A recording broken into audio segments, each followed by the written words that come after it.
तो पहला क्वेश्चन है आपका। Two statements are given below. Assertion reasoning है। ओके, बताओ अभी। पहला वाला क्या होगा भाई, ट्रू होगा या फॉल्स होगा? अश्विन बताओ। ट्रू है सर। हम्म। ठीक है, ये डाइफ्रैक्शन की बात कर रहे हैं। ओके। तो जब भी लाइट एक नैरो ओपनिंग से पास करता है तो alternate bright and dark fringes बनते हैं, तो ये ट्रू है। दूसरा वाला, the edges of opening become source of secondary waves which superpose to produce pattern। इसका क्या लगता है?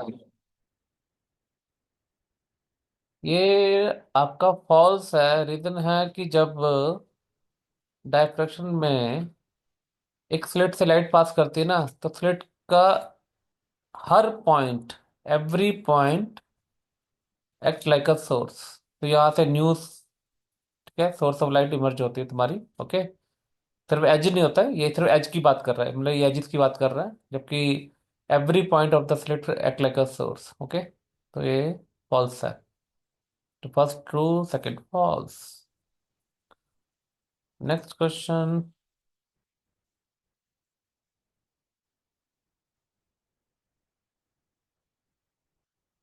नेक्स्ट है आपका 133। A white light is used to illuminate two slits in white disk experiment. It results in interference pattern। तो diagram आपके सामने बना हुआ है। At a point P that is directly opposite slit S one. तो P point जो है बिल्कुल एस वन के सामने है। Find series of wavelength that will result in minima. तो आपने बताना है कि किस किस वेवलेंथ से, मतलब कि आपने लाइट, अलग अलग वेवलेंथ की लाइट यूज करना है, और किस किस लाइट से पी पॉइंट पे मिनिमा बनेगा, आपने ये बताना है जी। ओके। अश्मीन, मिनिमा का फॉर्मूला क्या है इसमें?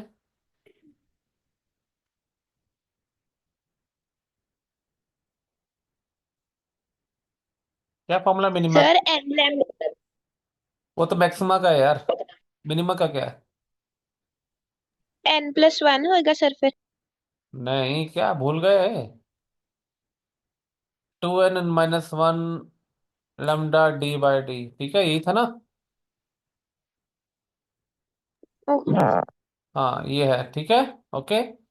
और वाई ये डिस्टेंस है, वाई डिस्टेंस। अब देखो ध्यान से, डायग्राम में वाई जो है वो किसके बराबर है? डी बाई टू के बराबर है। तो अब यहाँ डी बाई टू पुट कर दो और लैम्डा निकाल दो।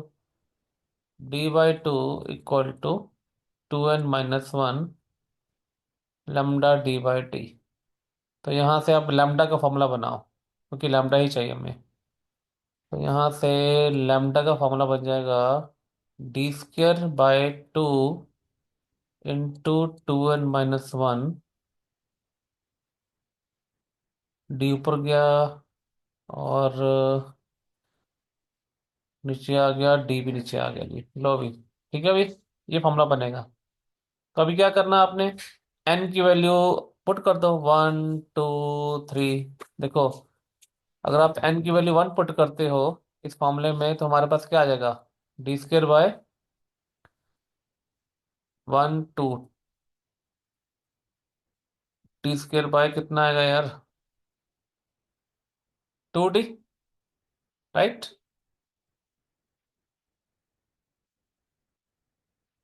एक मिनट यार, यहाँ भी टू था, वो टू कहाँ गया हमारा? Y 2n-1 lambda D by 2d होता है यार, ये क्या कर रहा हूँ मैं? 2d फॉर्मूला होता है। तो टू टू कैंसिल हो गया, ये टू नहीं आएगा अभी। This two will not come. ठीक है, अभी अब एन की वैल्यू 1 पुट कर दो यहाँ पर, तो आपके पास आ गया डी। फिर एन की वैल्यू आप जब पुट करोगे 2, इट विल बी 4-1 3 डी। ठीक है, लैम्डा 1 आ गया, lambda 2, lambda 3 and so on. तो ऐसे डिफरेंट डिफरेंट वैल्यू पुट करते जाओ। तो ये आपका आंसर है जी। समझ में आ गया? पाथ डिफरेंस में डी बाई टू पुट करके लैम्डा का फॉर्मूला निकाला, लैम्डा उसके बाद एन की वैल्यू 1 2 3 पुट करते जाओ, आपका आंसर आता जाएगा। तो ये आपका आंसर है जी। और भी बनेंगे, आप बना लेना अपने आप, ठीक है। Next question 134. In various experiments, source of light consists of wavelength range 3000 to 8000 angstrom. ठीक है अभी distance of the screen from set. तो आपको कैपिटल डी का वैल्यू दिया है, कैपिटल डी 2 मीटर दिया हुआ है, और स्मॉल डी आपको दिया है 10⁻³ मीटर। देखो अभी सेपरेशन बिटवीन स्लिट। ठीक है, क्या निकालना है? Determine wavelength of visible range. ठीक है, present at a position that is 10⁻³ from the central maxima. Okay, आपने फिर वेवलेंथ निकालनी है जिसका डिस्टेंस जो है 10⁻³ दिया है सेंट्रल मैक्सिमा से। ओके, यानी कि y की वैल्यू भी आपको कितनी दी है? 10⁻³ मीटर दे दिया है आपको। लैम्डा निकालना है आपको। अब ये क्या है? ये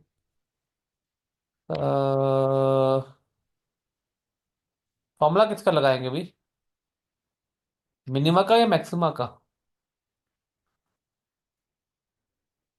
अच्छा, ये बता तो रहा है ये विजिबल रेंज, लेकिन वहां पर लाइट आ रही है। मैक्सिमा का लगाना है। मैक्सिमा का फॉर्मूला क्या होता है अश्विन? बोलो, y इक्वल टू क्या होता है? 2n+1।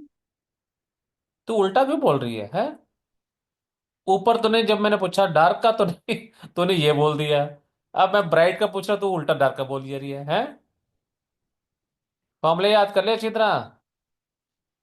ठीक है, ओके सर। हाँ डार्क ब्राइट का गलत बोली जा रही है। अब ये ब्राइट का कंडीशन लगाना है यहाँ पर हमने। Y equal to n lambda D by d. यहाँ से हमने वैल्यू निकालनी है किसकी? आपकी लैम्डा की। तो लैम्डा का फॉर्मूला बन जाएगा d/y/n/d। ओके भाई, अब यहाँ आपने वैल्यूज पुट करनी है भैया। ओके, तो वैल्यूज पुट कर दो, आंसर आ जाएगा तुम्हारा। एक मिनट, अब डी की वैल्यू है 10⁻³ इंटू वाई की वैल्यू 10⁻³ ओके, अपॉन एन की वैल्यू अभी पुट करते हैं अलग अलग। डी की वैल्यू 2 मीटर है। तो अभी कितना आ जाएगा यार? ये 1/2 आ जाएगा। 0.5 10⁻⁻6 अपॉन एन आ गया जी आपका। ठीक है, अब एन की वैल्यू 1 2 3 पुट करोगे तो क्या क्या वैल्यू आएगी? पहले पुट करें, पहले वन पुट करो। वन पुट करने पे हमारा आएगा 0.5 × 10⁻⁻6 आ गया जी। टू पुट करने पे आएगा 0.25 × 10⁻⁻6 एंड सो ऑन। ये छोटे हो रहे हैं। देखो आपको चाहिए 3000 से 8000 में बीच में कोई आ रहा नहीं आ रहा, देखना आपने। इसको एंगस्ट्रॉम में कन्वर्ट करो। एंगस्ट्रॉम में कन्वर्ट करने के लिए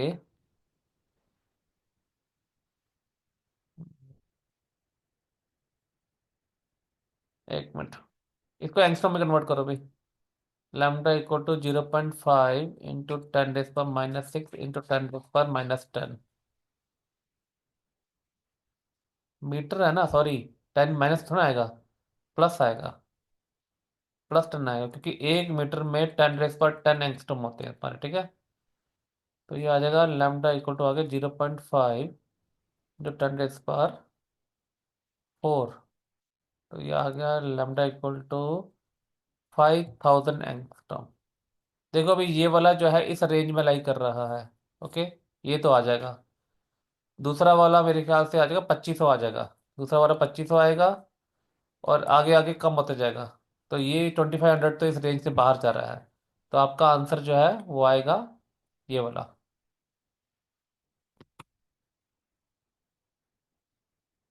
दोबारा देख लो मैंने क्या किया है। सारी वैल्यूज दी थी मैंने, सिर्फ लैम्डा वैल्यू निकाली है, और लैम्डा की एन की वैल्यू 1 2 3 पुट करते जाओ, लैम्डा की अलग अलग वैल्यूज आएगी। उनमें से एक ही वैल्यू जो है वो इस रेंज में आ रही है, विजिबल रेंज में 3000 से 8000 के बीच में। बाकी सब नहीं आ रहे हैं। ठीक है, ऐसे करना है इसको। ठीक है भाई, okay. Next question 135. A lamp sends out plane wave through slit width of 2 micrometre. लो अभी डी दिया है आपको 2 × 10⁻⁻⁶मीटर। The light from lamp is composed of 2 spectral wavelength. Okay, 2 wavelength दिया है। एक λ1 आपको दिया है 5896 एंगस्ट्रॉम। λ2 दिया है हमें 5900 angstrom. Determine distance between first secondary maxima of each spectral line of diffraction pattern on screen which is 2 metre away. तो कैपिटल डी की वैल्यू आपको 2 मीटर दी है। अब कुछ नहीं करना है, आपने फर्स्ट सेकेंडरी मैक्सिमा निकालना है। ओके, और उनमें डिस्टेंस निकाल देना, डिफरेंस निकाल देना आपने। ओके, तो जसमान, यस सर। अभी ये जो क्वेश्चन है ये डाइफ्रैक्शन का, राइट? यस। डाइफ्रैक्शन में मैक्सिमा का फॉर्मूला क्या होता है? 2n+1 lambda dy/d। Path difference ना। हम्म। हाँ, पार्ट डिफरेंस है ना, यानी कि वाई इक्वल टू और होता है 2n+1 λ/d/2d, राइट? यस। ये होता है ना। बस ठीक है, अब डिफरेंस निकालना है। एक y1 निकाल लो फॉर्मूले से, y2 निकाल लो, उसके बाद दोनों को माइनस कर दो, आपका आंसर आ जाएगा। ये खुद कर लेना भी, ठीक है। देखो मैं एक बताया तो वैल्यू, जैसे y1 में वैल्यू पुट करनी है तो 1 पुट करो, तो 2+1 कितना आ जाएगा तुम्हारा? ये आ जाएगा 3 × यूज करना आपने, ये 5896 वाला, तो 10⁻⁻10 कर देना। इंटू डिस्टेंस 2 मीटर दिया है, और 2 × ये दिया हुआ है 2 × 10⁻⁶, ठीक है। सॉल्व कर लेना, इसका आंसर आएगा, फिर y2 का आंसर आएगा, उनको सब्ट्रैक्ट कर देना, आपका आंसर आ जाएगा। ठीक है, अभी डू इट योर सेल्फ। आसान था ये। नेक्स्ट,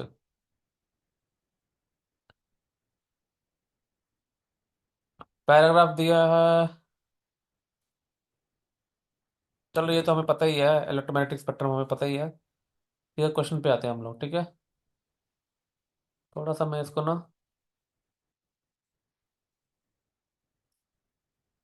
थोड़ा सा इसको मैं एक दो जो कितने 4 ऑप्शन है ना। ओके,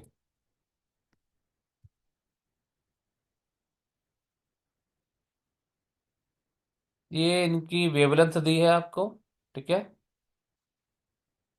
वेवलेंथ दिया हुआ है, नीचे इन्होंने एग्जांपल दिया है, ठीक है, कि ये वेवलेंथ कहाँ कहाँ प्रोड्यूस हो सकता है।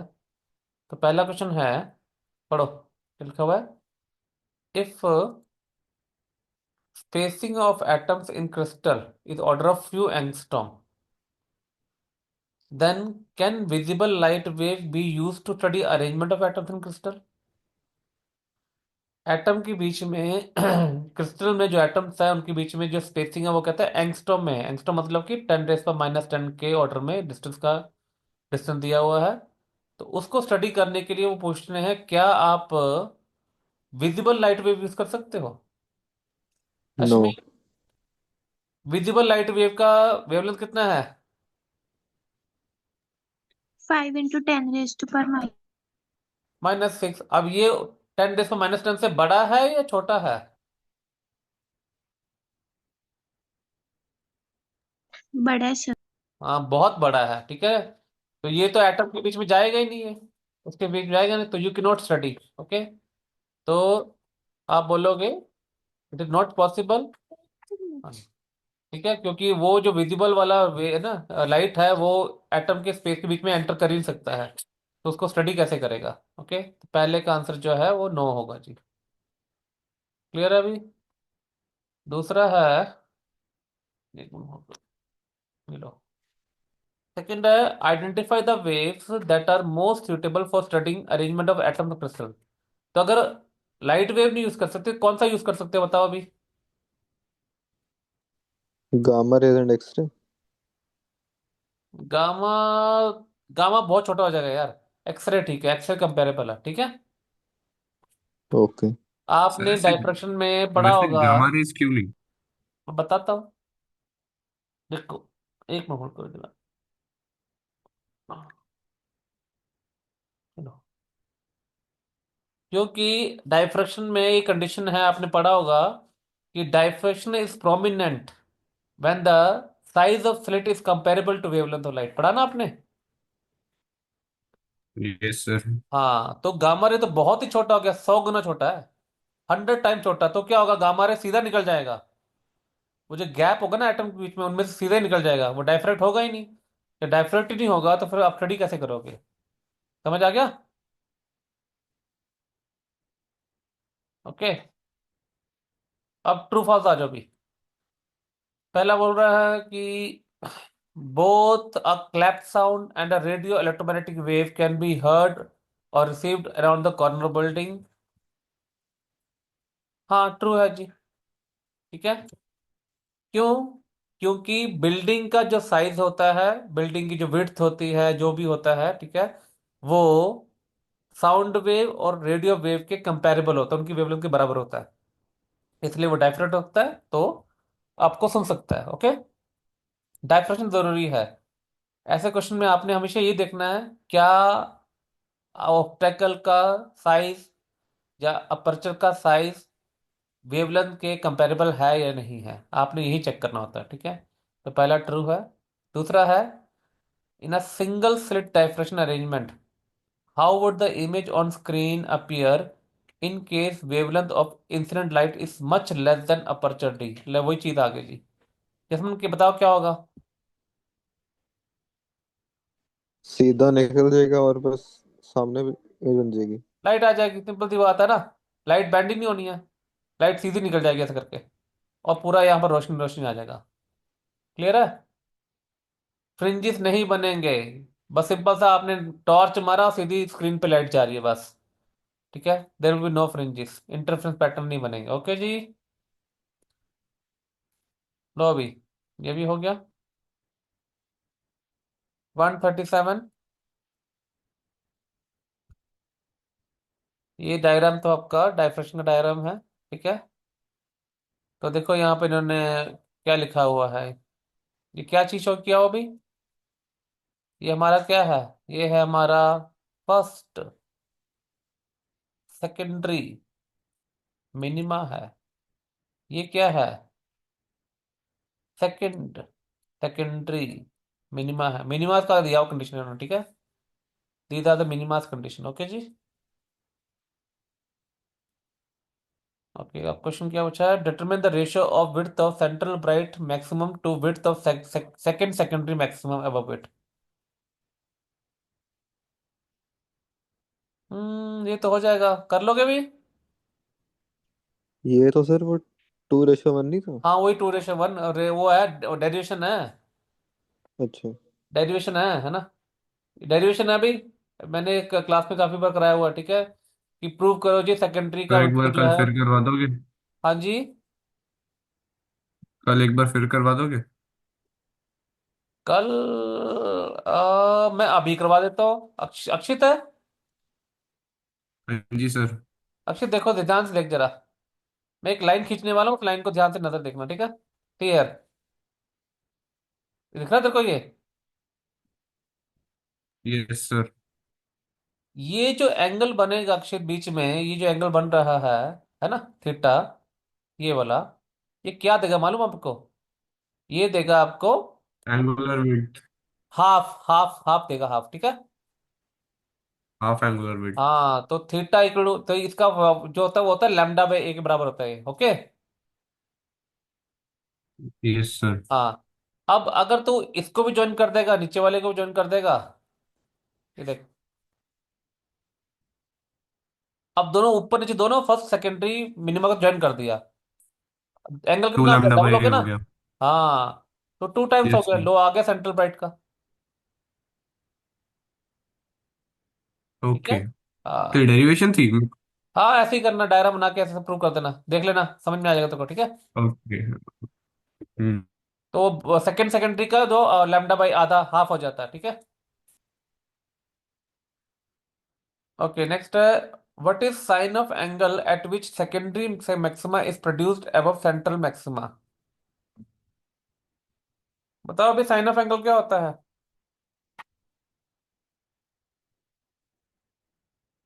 Sine of angle at which secondary maxima is produce at central maxima. तो उनकी कंडीशन पूछ रहा है यार, वो कंडीशन क्या होती है जसमन सेकेंडरीज की? वो वो a sine theta equals to lambda ऐसे कुछ।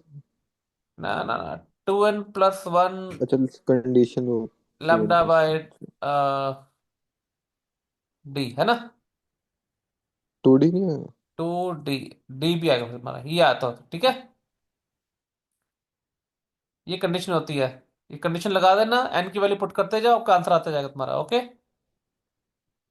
2d नहीं, ए तो है ही है यहाँ पर, ए नहीं रहेगा। ए नीचे रहेगा, ये डी मैंने ए को ही रखा है, ए नहीं। 5D/D आ गया। हाँ ये आ गया जी तुम्हारा। ठीक है, तो एन की वैल्यू 1 2 3 पुट करते जाओ, आपका आंसर आता जाएगा। क्लियर है भाई? अब ये पूछ रहा है सेकंड सेकेंडरी मैक्सिमा, यानी कि एन की वैल्यू क्या पुट करनी है, 2 पुट करनी है, तो ये आ जाएगा 5 λ d/2a। ये आंसर आ जाएगा आपका। ओके जी। Yes sir. Next, if width in figure is made half as wide, what will be effect on width of central bright fringe? Explain your answer. Double हो जाएगा। Slit width in figure is made half as wide, आधा कर दिया ना। तो वो double हो जाएगा। तो आधा करने पे डबल तो नहीं होगा, हम ये बोल सकते हैं कि भाई इंक्रीज डिक्रीज हो जाएगा, क्योंकि इन्वर्सली प्रोपोर्शनल है ना। क्योंकि ए आपका नीचे आ रहा है ना, 2n+1। और अगर हम फॉर्म वैसे हाँ डबल ही हो फॉर्मूले जाएगा, में लैम्डा डी डायरेक्टली बाई डाल टू दे है। a/2। ठीक है, वैसे डबल ही हो जाएगा, है ना। ये हाफ कर दिया, ऊपर चलेगा 2। चलो डबल हो गया जी तुम्हारा। ओके जी। Yes sir. लो अभी ये हो गया आपका खत्म। खत्म हो गया अभी। मैं अभी एक और चैप्टर करूंगा, आप दोबारा ज्वाइन करो। I am going to do one more chapter. क्या कहते हैं, डुअल नेचर भी करने अब वाला हूँ। वेव ऑप्टिक्स खत्म भी हो गया? हाँ इतना ही है, कम क्वेश्चन थे इसमें। कितने क्वेश्चंस करवाए थे? मैं तब तो 2 ही हुए हैं। वो देख लेना, वीडियो में रिकॉर्ड कर ली, देख लेना ठीक है। ओके। हाँ join again, same link join करो दोबारा से।